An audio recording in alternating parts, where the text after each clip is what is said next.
Welcome to the Mile High Podcast. Your host, Dr. Daniel Knowles. And make sure if you're listening, watching this, wherever you're watching or listening, that you hit subscribe so you never miss any Mile High tick. And most certainly, you also hit register to reserve your seats to be on higher ground with us in September 21st to 24th. Rise up to milehigh.com. This will be the biggest, best Mile High ever. These go to 11. It's our 11th year. So I am thrilled. After 10 years, we have yet to have Dr. John Davila on higher ground with us, and he will be this year. Dr. John is an amazing asset to the chiropractic profession, and especially to the subluxation adjustment-oriented chiropractic profession. He received his degree in 1994 from Palmer College, and he also, since 2000, has been training doctors and their staff. So this is an important thing for your staff too, on the topics of federal and state level compliance. He's consulted with many providers from Blue Cross to Access to American Specialty Health Network. And in 2001, he wrote the Medicare policy for chiropractic reimbursement in Palmetto. So super knowledgeable. Many of you know him and have worked with him before, but many of you have not. So you're going to get a lot out of this particular episode, and you'll get even more about seeing him live at Mile High. Dr. John, thank you for joining us on the Mile High podcast. Thank you, sir. I appreciate your time. Well, I appreciate your time. We're grateful to have you here. Before we dive into some juicy questions, let's help people get to know you a little bit. First, personally, how did you find your way into chiropractic? I was in a car accident. My first chiropractor was Jim Dubell. Oh, wow. Which takes you way back, New Jersey, like way, way back. That's who I saw. I happened to be working for at the time, a cable TV company, and got into a car accident, and he was in the same building, so went to go see him. That was my first experience to that. Wow. And then how did you get inspired to go to chiropractic school? He said, you should look into it, and I ended up going to a Palmer event a couple months afterwards, somewhere believe in Newark, New Jersey, and met some people and decided that I should go. I was working. It was a little while after that. It was a couple months later. I went, and I was actually in school to be a chemist, and which kind of lays into my my compliance side. But I was interested in it, but I was had left the cable company and finished up my my chemistry degree, and then was working as a fragrance chemist, and still driving over to see Jim and getting adjusted. And then I had a couple interesting injuries that led me to the decision that maybe chiropractic school is not a bad idea. Got it. And then how did you end up into compliance? Okay, so so when I was working as a chemist, the idea of compliance really was something that wasn't was kind of important in the chemistry world. I was working as an intake chemist to start with this fragrance company, and we would get these big, large trailers of acetic anhydride, basically acetic acid or vinegar without water in it. And I would get like a 3.5-ounce bottle, and I would have to tell the company whether or not they should buy the $60,000 trailer worth of acetic anhydride or whatever it was. And one day I walk in, and I had this whole big. They would take this balsa wood, they would boil it in acetic anhydride. It would turn balsa wood, believe it or not, the stuff you would use in your front yard for sale signs, stuff like that. They would crush it up and turn it into this beautiful honey-like oil that smelled great. So believe it or not, most fragrances are bases of balsa wood oil. But anyway, it would look like mud, and I would put it into a separatory funnel, and I would shake it I would boil it and then put it with acetic anhydride, and then mix it with salt water, and then put all the stuff together, and it would wash it out and clean it. So I had, you know, when you're in school, they tell you if you have Pyrex, if it's scratched or chipped or faded, you should throw it away. And I had Right. gone 3 or 4 times to the people and said, you know, this is really, really, this is old stuff. It needs to be replaced. They're like, okay, it's on order. We'll get there. And I'm 22 years old and I have a secretary. I have my own, you know, I have my own job, I have my own office. I'm living the life, you know, and I walk in one day and I have a bottle of stuff to fix, and it was to clean up and test. And I'm like, oh yeah, sure, let's just go ahead and get this done. My secretary's out to lunch, and I come in early from lunch. I'm like, let me get this done, and I boil it up, get it nice and hot, put my saltwater wash in there, go over to the hood, and I put it in the hood, and I start shaking it, and it explodes in my hand. And I have the full asbestos thing on, gloves, mask, the whole entire thing, and it knocks me out. I mean, I'm out cold because I hit my face on the edge of the slate, and I'm laying there with burning oil all over me. My secretary walks in probably 35, 40 minutes later, and she almost passes out from the smell of white vinegar, which is everywhere. I wake up probably 15 minutes after that with 2 firemen holding my face in an eye wash. I was out cold. So ever since then, compliance was kind of important. It was kind of like one of those things like this, you know, not being compliant was cost me my eyesight. And that was something I'd always thought about. And so when I decided to go to chiropractic school, you know, you all in the same mindset that school is school, and the idea is to get out. It's really not, I mean, that's the goal, right? It's just to get out. There's really no thought because you have no idea of going forward, like what it's supposed to look like. So Right. my job is just to get out. So I get out and I start working, and compliance had always been in the back of my mind. You know, it's something I gotta, you know, always gotta look at, and I always pay attention to it. And one day I get a letter from Blue Cross in South Carolina, and it says I owe like 11 grand.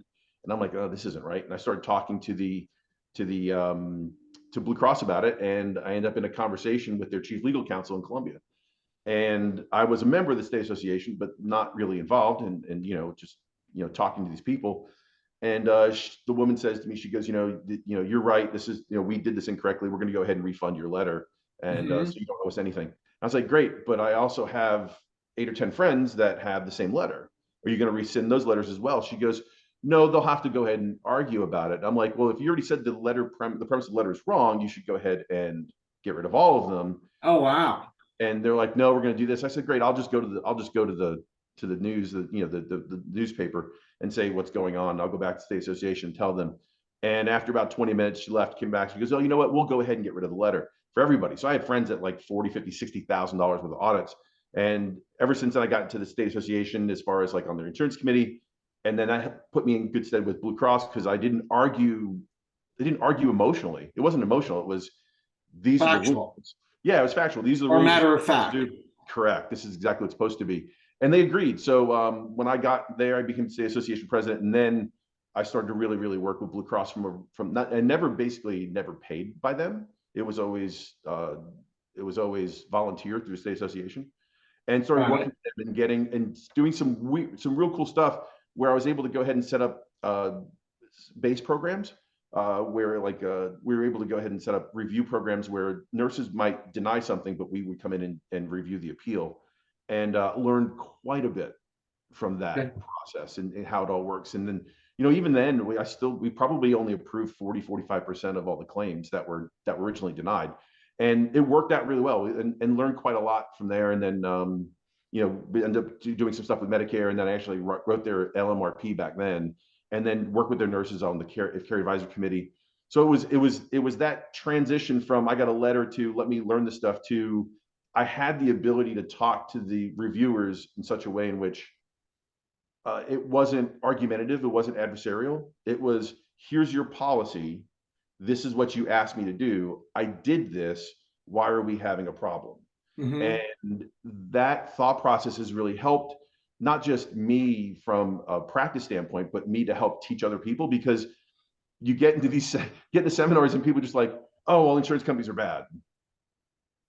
Are they really? Are they really bad? Now, granted, there are a couple that are criminal. I get that. I totally understand. There is some policy There also liability. may be individual people that, Yes, on and the you have insurance people with company. yes, and people which are criminal. But if you take them to task by using the policy that they have, you do what you're asked, you can basically practice the way you want, still make it work, which is something we've been able to do with our clients. So that's how I moved from just practice into that. And then Danny, I was practicing Monday through Friday, and then traveling to speak on Friday, Saturday, Sunday. There was a point in time in which, man, I think I had like 4 days off in a matter of like 4 months, 5 months, like true, because I consider travel a work day. Right. But man, it was like I had maybe 4 or 5 days off, and my kids were really, really little, and that couldn't last. So that's how I ended up just, as Malcolm Gladwell says, it's time to time to sell the mills and decide on one thing to become, the whole good, the great thing. But I've had that experience of traveling yeah, nuts and practice, yeah, being like, okay, yeah, it's got to, I hit stop. Yeah, yeah, and there are times when you travel a lot. So but the difference is, and I get this question quite often, the difference is, do you miss practice? I mean, I guess, when you adjust somebody and they light up and they go, wow, I get it now. That's one thing that you get, right? But when I can only replace that with text messages that are just like, dear God, thank you, they left me alone. Right. It's kind of the same thing. It's like, okay, well, this is what you did wrong. This is what we need to fix. Let's do this, and then respond. And then they do it, and they're like, oh my God. And and we're lucky enough that our win rate is extremely high, because it's all based on policy, and we don't ask people to do stupid things. So it works out really well. Excellent. So let's start with diving into the big question. What I see is, can someone, because a lot of our audience is subluxation adjustment focused, or all only, maybe beyond Right. focused, but only. Right. Can you do that and practice compliantly? You can't, first off, you can't practice chiropractic without acknowledging that the subluxation is there. So if that's number one, then the answer is, can you be compliant without the subluxation? The answer is no, because see, watch this. And this will be something we talk about in depth, but in my world, there are 3 subluxations, right? You tell a patient, hey, listen, your child has a subluxation. I think that subluxation is related to the fact they have an ear infection. Okay. If we get out of the way first that no one's going to adjust someone without a subluxation to start with, you're not chasing the ear infection, right? You're going to go ahead and find the subluxation first, because obviously adjusting someone because they have an ear infection, you'd agree, is the practice of medicine, right? That's the way it works. But ear infection, subluxation, I'm all set. That's chiropractic mindset. I'm down with that. Now, if we were to simplify it down to, is that really a subluxation? The answer is kind of in our conversational PCS. But if I break it down even more, I would consider that more a vertebral subluxation complex. Mrs. Johnson, your child has a vertebral subluxation complex, right? So the VSC is there. Okay, great. Now, does that equal part? Are those two things the same? And no, even though people call part a subluxation and the VSC is subluxation, they're not the same, right? So the difference between part and the VSC is the fact that part does not have neurology, right? So the VSC becomes a conversational point with the patient to explain exactly what that subluxation is and how it relates back to the body, right? As far as neurology. Right. VSC, Danny, is the physical manifestation. I'm sorry, the part is the physical manifestation of the VSC. Physical manifestation. Yeah. VSC. That's exactly what part is. So how do I prove the fact that I did not adjust the baby because they had an ear infection? I did it because I did a part exam. And from a documentation standpoint, if you're not there to explain what you did, the next best thing is your documentation, right? That's the only thing that stand between you and what you did, because you're not in the room when they're reviewing it, right? So the VSC is part, but the only thing that's missing in part is the neurology part, right? And then you have the third subluxation, which people misconstrue as the diagnosis, when in reality, the subluxation, like that's the third subluxation, right? VSC part, and then M99 as a diagnosis. People tell me, oh, I only use M99. That's not really good, because remember, M99 is just one component of part, right? So pain, asymmetry, range of motion. That range of motion means that you found a fixation problem. So if you say you only diagnose M99 because you only diagnose subluxation, that's not quite what you're saying. What you're saying is, I only found fixation. That's the only thing I'm finding. When in reality, and here's where it all comes together, when in reality, I don't think when you say you only need 2 of the 4, I don't think that's real. Medicare says you only need 2 of the 4 to say you have a subluxation. I think that's impossible, right? Because you're not going to find just pain. If you do, there's got to be, and I'm saying, assuming you found a VSC, right? You're saying you found a VSC, there's pain there, right? That means there's got to be a range of motion issue. And because the bone isn't stuck in midair by itself, there has to be something bracing it there, right? So there has to be a muscle spasm of some sort on one side or the other. And because you have, if I have that, I'm going to have some type of postural distortion because of that. It's impossible not to. So to say it's 2 of the 4, I throw that away because I don't believe that. I believe, as in the body is one big thing, right? So if that's the case, then you're going to have all 4. The only question is, since I have all 4, how do I measure it? Which is a different question, which we'll talk about during the weekend. But that's the issue with the the subluxation component of can I practice subluxation, be compliant? You have to, because in order to be compliant and say that I adjusted something that was physically there, I need to understand the difference between the VSC and part. And then I need to understand how my diagnosis codes, according to Sousa, which we're all taught from, the idea that every test has an exam outcome. Every exam outcome equals a diagnosis. So if you know that, then if I have someone tell me, hey, listen, I pressed on this bone and it's fixated, that's M99. If that bone is fixated and I have a postural distortion, that's an R code, right? And if I'm not, here's the thing, don't lose me on the fact that I'm saying those codes are there. Remember, even within causes localized, Palmer says, I'm not saying we're treating based upon those diagnosis codes, but I at least acknowledge that they're there. And the idea that I'm acknowledging that they're there isn't a slash against what I'm doing educationally with the patient or how I'm practicing. I'm just doing that from the standpoint of, this is what my risk management says I have to do, because as you know from board experience that you've seen, right? You can't limit back what the board gives you as far as what is a practice standard. You can't say, oh, I'm not going to do that, because the board says this is what you will do. And you say, oh, I'm only doing this little piece, I'm not doing the rest. That's not how they operate. So as a standard, to say that a diagnosis is there is totally legitimate. Focusing your practice on it is your choice. Mm-hmm. See what I mean? So you have the opportunity to say, I want to focus on a diagnosis, or I don't want to. That's fine. But from a compliance standpoint, you just have to acknowledge that it's there. Mm-hmm. And since you're doing VSC, I found all the components apart, then I'm just acknowledging that that exam findings shows that those diagnosis codes are there. So in order to be compliant, yes, you need the subluxation. You can't be compliant without it. First off, you can't practice without it, but you can't be compliant without understanding that component. Got it. Very Sorry, important. I didn't mean to go on for 10 minutes about that. No, that's good. It's really no, don't apologize. So, someone who is a cash practice, like I don't want to do insurance, or I want to do the least possible. How does compliance help them? How does it protect them? Right. So the question becomes this, right? What does how the patient pays have to do with your documentation? Mm-hmm. When someone says, oh, I'm a cash practice, that's cool. So I'll ask them, is that your defense? Because if you hurt the patient and now the board wants your records, and your records are not legitimate enough for the board to say, I can't tell what happened here, and they go, why are your notes not sufficient? You go, well, the patient was cash. Is that your defense? That's bad. That would be bad if that's true. By the way, if you're watching and listening, that's not the script. Do not say that's not the script. And the reason why I say that is because people do that. People do that, Yes. And it's not good.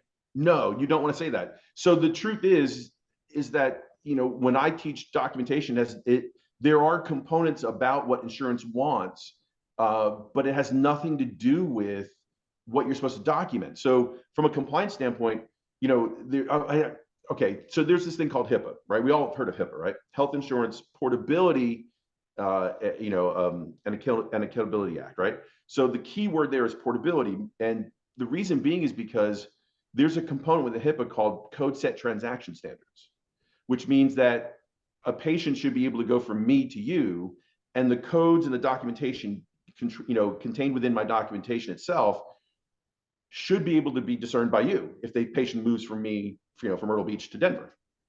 Easy, right? So that means that documentation is not an insurance game. Documentation is a HIPAA game because the government has told Medicare, create the codes. And then Medicare went to AMA and said, make the codes. And now the code documentation requirement itself is created by CPT and ICD-10. It's not created by insurance. Right. So that's the misconception. So if I'm going to use a CPT code, I have to create the documentation to support it. If I'm going to use an ICD-10 code, I have to create the documentation to support it. And that's just to CYA. That's not for reimbursement purposes. So, and what's funny is this, I would say probably 70% of my clients are cash up front type practices. They're not insurance-based practice. I don't have a ton of insurance first practices. I have a ton of cash up front practices, mainly because if you have one way of documenting active care and one way of documenting wellness care, you are a million times faster than trying to manage PI notes, major med notes, cash notes, wellness notes. It's crazy because now you have to flip through and understand where you are and remember, and it just doesn't work, and the truth is, I mean, if you have one process, the game's easily won because of this one thing. Ready? And I'll ask you this question, right? Danny, if you stand over and adjust somebody, what are the top 2 or 3 things you're thinking about? Their life optimized, number 1. Number 2, I'm looking at what I feel palpate and what my spinal neural integrity indicators and show. Right. What your outcome's supposed to be, what your attention's supposed to be, all those things, right? Mm-hmm. If I were to ask you to expand that list to 100, at 109 would be compliance, right? That's when. Wow, got it. You follow me? Which means Yes. you're not going to do compliance at the table. You're just not. Just if people are just honest with themselves, say, I'm not going to do compliance at the table. That's fine. That means that you have to take CEO time out to be able to have that process in your CEO head. time? Wait, did you say CEO time? Like the CEO time of running your practice, not being in your practice, but working on your practice. Right, got it. Okay. The CEO of your practice. Compliance happens then. Because if it happens at the table, it's done. You're not going to do it, which means at the end, it's almost like a DUI. You get drunk, you get in the car, you drive home, right? The first person to tell you something's wrong is the cop because the blue lights are on, and by then it's too late. The same thing goes with documentation errors and things like that. If you're not working on it beforehand to understand what it should be, the first person to ask you what you've got is either the board or an insurance company. Okay. And at that point in time, as you know, you can't change things. You don't want to take a simple case and turn it to fraud. I've had people ask me this question. A guy in New Jersey asked me, I was teaching there about 4 years ago. The guy comes up and he goes, I usually, and it's in front of a bunch of people, I usually don't take notes on self-pay. But I had this one guy come to me and he was in a car accident, didn't tell me, and now he wants notes. What do I do? Right. And that happens. That happens. I'm like, listen, you are on the corner of Board Complaint Boulevard and Fraud Street. I had conversations recently where people said, oh, well, I don't take notes, or I just jot some small notes on a paper card, and I'm like, oh boy. Yeah. So, and the reason being is because they want to be faster. Well, of course, I have people come up to me and go, because when we customize their EHR system and work with them, they go, John, I'm slower. I'm like, dude, you weren't taking notes before. Anything you do is going to be slower. And by the way, that is not for comedic effect. That is truly a conversation I've had multiple different times in my life. Right. Anyway, I understand. I get it. Yeah. Yep, for sure. Mm-hmm. And then, so that brings me another question. Mm-hmm. Someone says, you know what? I'm just not going to do any of this. I'm throwing up my hands. I don't want to do insurance, whatever. I want to be a completely real cash practice and tell people from the get-go, we're not filing your insurance. Right. Can people do that? And if they can, are there things they have to be aware of? Yeah, the answer to that question is, once again, we got to go back to HIPAA, right? So the patient has the right to the documentation, correct? Right. And because they have the rights to the documentation, my next question is, can they take your notes and file for you if you refuse to file the claim? Right. And they So, can. and then they can. So, when people tell me, oh, I don't file at all. I mean, if you get patients to agree to that, you're not going to file everything else, fine. But if they do, and trust me, I've had this happen where I had this happen to this happened to a dear friend of mine, a client in Illinois. He calls me up and he says, I told the guy we don't pay for wellness care. No one pays for wellness care. We're not giving you a super bill. We're not billing. It's just wellness care in general. And the patient said, okay, fine, agrees. They have the letter signed for Blue Cross patients, all different stuff. Well, the guy comes in, he goes, listen, can I have a super bill for my tax returns? Sure, no problem. They print it off, give it to him. He gets a call about a week later from Blue Cross Blue Shield. Hey, how come you didn't file for this patient? Oh, wow. Yeah, so the patient filed himself, right? He's like, listen, I've got a letter. It's wellness care. We're not supposed to bill. Here's my contract, the whole entire thing. We were prepared for the conversation. And he goes, the patient even signed this letter, acknowledging that this is not a benefit and everything else over different stuff. The patient came in a couple of days later and had it out with Blue Cross, like, well, I'm paying for this. They're like, no, you already signed knowing that this, I mean, so Blue Cross can get in the middle of it as well and say, listen, we don't pay for this. But having the documentation and the compliance side of it down, and this is someone who's 99% cash up front. Mm-hmm. He's like, you pay, I give you a super bill, but I won't give you a super bill for this. And the guy billed it himself, and Blue Cross came down hard on the patient. And it's like, no, they tried to charge him with fraud because he knew that it was wellness care and it wasn't part of his benefit. He tried to get it paid anyway. And there's a long conversation that goes with that. But that can happen even to the patient. So it isn't just the doctor that can get in trouble, the patient can get in trouble as well if the patient knows that it's not a service they pay for. So so you still have to bill it. I mean, you don't if the patient, obviously, if you don't want to be involved at all, Medicare is an issue, right? You have to bill it. Medicare wants you to bill it. If you're not seeing Medicare patients, it's totally fine.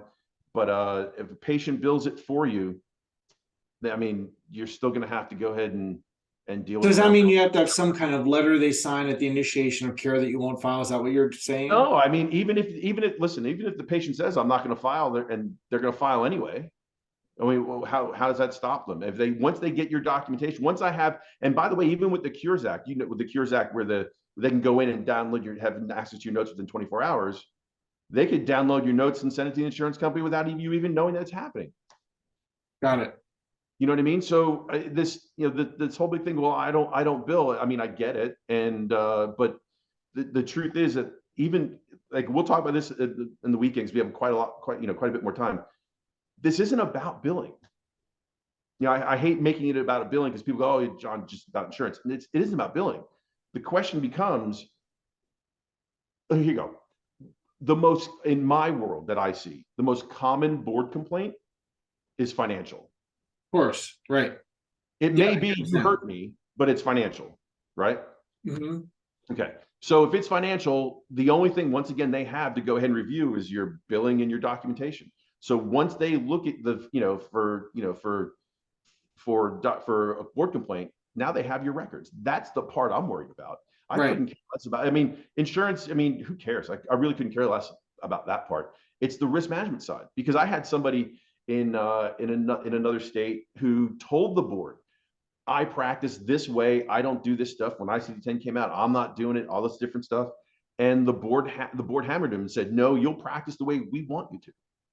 Mm-hmm. And it took him close to 2.5 years to extract them from his rear end and finally get away from it. And he learned after he had to take a spec test on ethics. He had to do all this stuff because I'm going to practice my way. I mean, if the board says this is what you're supposed to do, that's what you're supposed to do. And if you don't, they can basically stick around in your life for as long as they want, make life hard for you. Right. Yeah. Right. Right. And I had that. When I was I'm not going to go into it right now, but I had that where it was my first week of practice ever in Colorado, and people, I knew, and the board wanted stuff. And I sent it in, and I didn't know what I was sending in. And then they decided to do a witch hunt based on what was there. And it was kind of what set me on the path I'm there, because I ended up beating it, but it took years out of my life, So it isn't the audit, it isn't the money, is right. it? Because if it was the money, here's $100,000, leave me alone. Get back in my way. It isn't that at all. It's the time out of your life. And that's exactly the reason why when we deal with somebody, it's not a money situation. It's not an insurance situation. In fact, people come to us with audits, Danny. I don't even work with them. I don't sell them. I don't you have an audit. This is how you respond. Call me when you're done. Right. Because their mind is elsewhere. We'll fix you when it's done. Let's get rid of this, and then we'll deal with the rest of it. But 99 times out of 100, we don't even sell anyone at that point in time, because they just that type of process in their life just shuts everything down. Right. Exactly. Mm-hmm. Exactly. So and you don't want to go into that process. It is not fun. No, it's easier, and it can be avoided. It's easier to stay away from it. Yes, exactly. It's just easier not to do it. Yeah. They just decided, well, we got this, so we want all your records. And you're like, what do you mean? So they can ask that, and people don't. Yeah, Pandora's box is open. They can look at anything at that point in time. Yeah, and as soon as depending on who's on, it's not as to do with actually what's right or wrong, but it's decided by who's on the board and what their point of view is. They can, you never know who's on that board and how they look at whatever you do, and what perspective they're looking at things through, which might be completely antithesis of you, right? Yeah. And so, and not have anything to do with compliance, but just the personality of the person on the board. Not at all. It doesn't even have to be a chiropractor. It could seriously be the layperson on the board. Mm-hmm. Mm-hmm. Because they get the same amount of airtime and opinion as everyone else. Right. They can have an opinion. I have an audit case that I was working with somebody you and I both know, where the OIG investigator was a banking person that we had to educate on what chiropractic was, and didn't want to hear it because his grandmother, he stated a chiropractor hurt his grandmother, and his job was to go ahead and prosecute chiropractors. Right. Yep. Exactly. So then you have no idea. Yeah. Yeah. It's amazing. And people are not aware. And that's why, thus goes into this question, how important is it to make sure you're documenting subluxation properly? Oh, 100%. Because the board issue, like it's like an umbrella, right? A subluxation is like an umbrella. The VSC is the umbrella itself, right? If I were to take the umbrella and stand in the rain like this and have it above me, I'm totally dry. As soon as I do this and put the umbrella here, I'm totally wet. Okay. Right. Now, if I'm holding the umbrella, what keeps the fabric open are the arms. I look up into the umbrella and the arms keep it open, right? So the fabric is the VSC. The arms are part. That's what. Got it. So if you want board complaints, and I've dealt with this before with another consulting group that on the straight side of things, before they were documenting the stuff correctly, they'd be out there talking about, the things that we normally would with anyone else, just not from a chiropractic sense. Like, oh, we can work with this issue and all these non-musculoskeletal issues, which we do get results with. That's not my point. But it wasn't the fact that patients were complaining. It was the fact that medical doctors were complaining. Mm-hmm. And now you can say, well, you're on radio talking about these issues. And now the board says, oh, well, you're talking about these issues like this, like an adjustment can cure an ear infection with no pass through from the subluxation. At that point in time, do you have subluxation in your notes, or are you actually practicing that way? So right. that becomes the conversation. So that's the reason why, you can't practice without it. You can't practice compliantly. I don't think you can I don't see it. It's impossible, because if you're not documenting part the way they want and addressing it the way they're supposed to, you just leave holes in your system to where they can drive a truck through. Right. Right. So first of all, if people want to get some surface information from you of how they get pointed in the right direction, how can they either do that or get in touch with you? Yeah, you can, customchirosolutions.com is the website. You can find anything there. You can contact me there. Uh, on Facebook, look up customchirosolutions.com, that kind of thing. You can email us info@customchirosolutions.com. So I Okay. mean, all that stuff is there. If but take a look at our Facebook page and then take a look there and look at the videos we have and the information that's there. You'll get a lot of understanding of where we're coming from. And I think that's an important thing. This isn't the idea of what it is that we're trying to get people to do isn't to lose the way they practice. Hmm. I think if you go into a compliance situation where someone says you can't do that anymore, I think that's a mistake.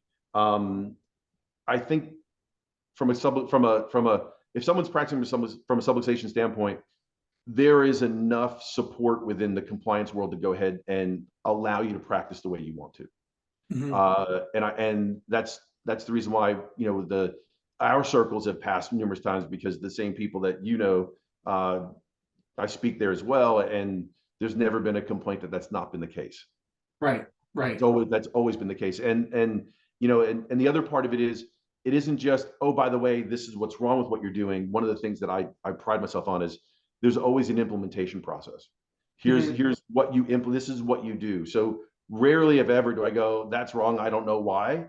And good luck with that. That's a rarity. If someone has something going on that's incorrect, we'll tell them exactly the reason why. We've had close to 400 clients across the country.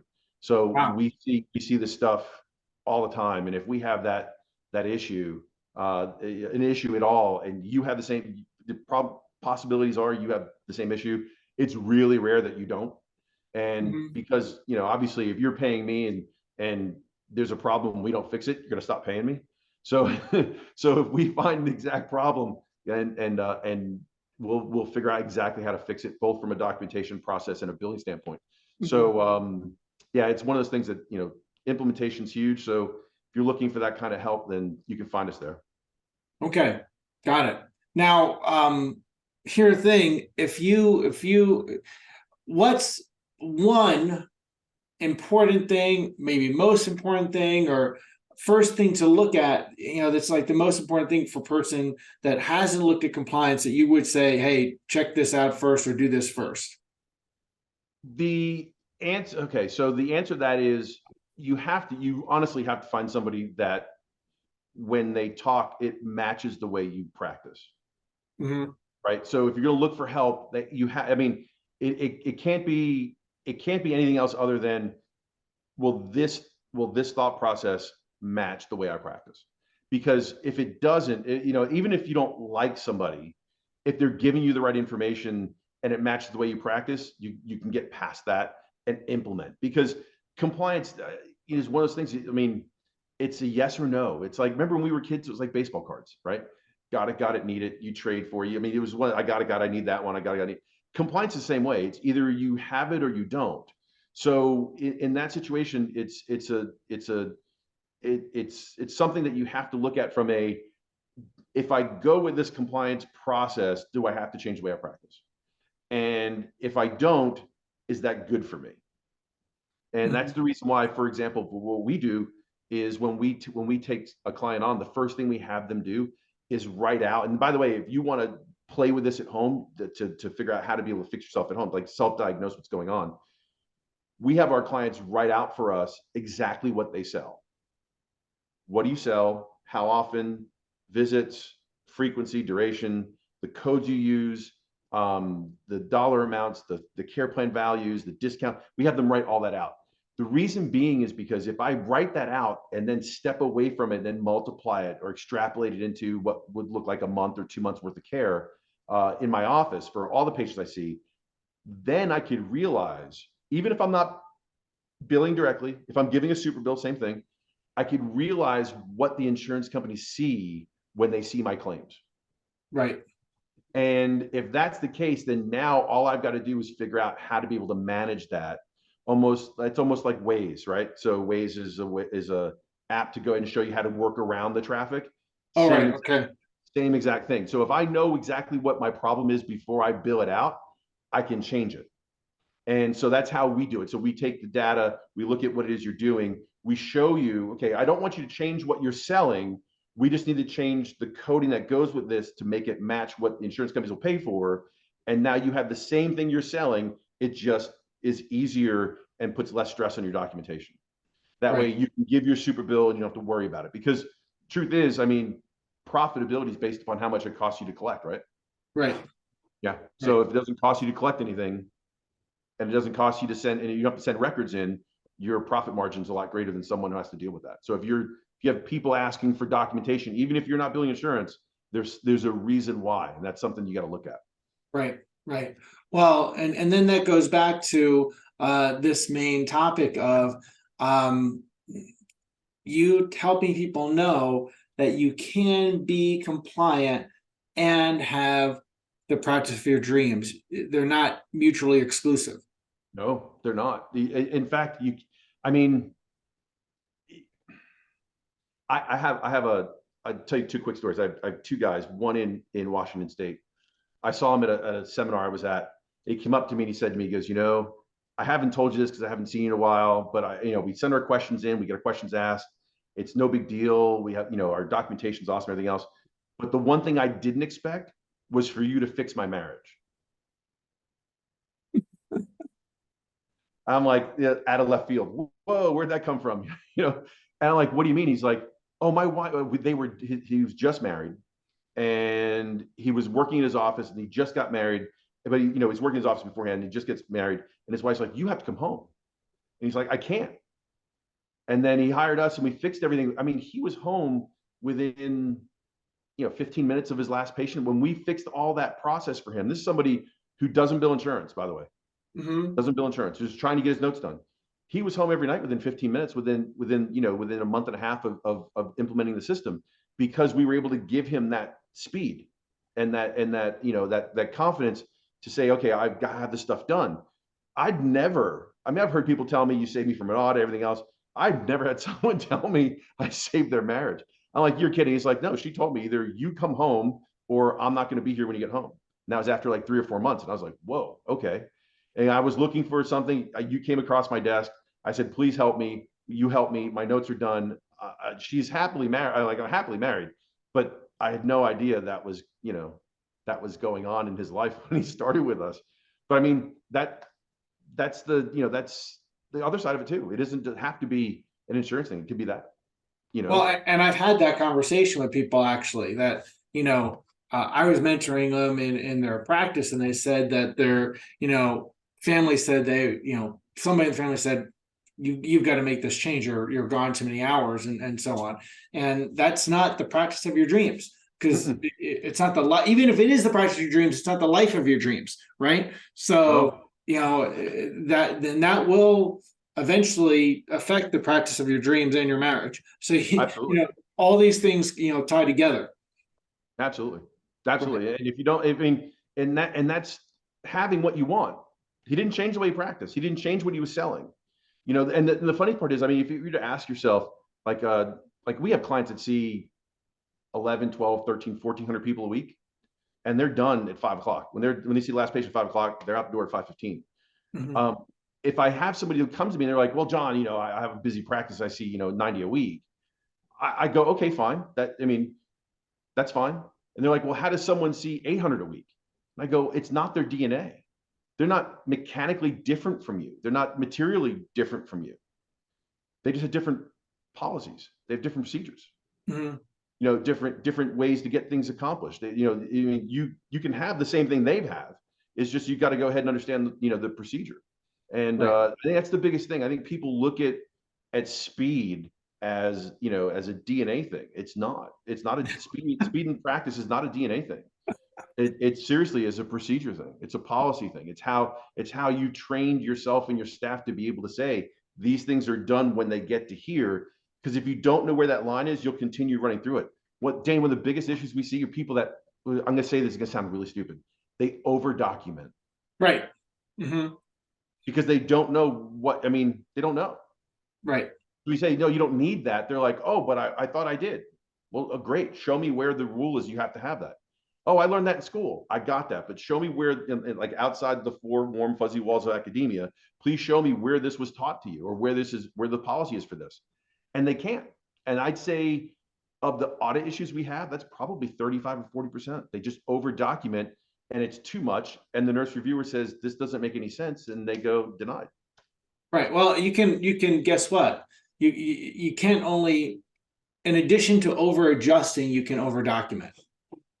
I know that's people are going, this guy is crazy. Click. I'm out of this. That is totally true. It's crazy. I mean, like it's like this webinar, like this podcast. The less I say, the better it is. Right. So again, people, customchirosolutions.com is a way to learn more. If some people know that, like, hey, I'm way not compliant. I'm taking paper notes and it's a mess. And, I cringe when there's a document request. Then you need to go to Custom Chiro Solutions. I mean, yesterday. And you don't have to be that severe to need help. But if you, I'd rather you didn't. I'd rather you didn't need help to ask for help. That'd be a lot better. It'd be a lot easier. and definitely check out on Facebook Custom Chiro Solutions, and check out Dr. John Davila at Mile High in September 21st, 24th. I'm glad you're getting into Mile High altitude this time, Dr. John. And we'll be there the entire week. I can't wait. Yeah. Oh, you're gonna be there for the entire week. Entire week. I get to get my CE hours too. That's awesome. That's awesome. I'm so excited. And riseuptomilehigh.com. And seriously, check out everything that Dr. John is doing. And, at the weekend, go up to him and ask him questions. Sorry, John. But, talk to him while he's there. And, this is a great opportunity to get yourself in the right direction on these things. So again, thank you so much for joining us today on the podcast. Everyone, thank you for joining us today, Dr. John. And we look forward to seeing everybody at Higher Ground in September. Keep changing spines, lives, and minds with chiropractic. Thanks, Danny.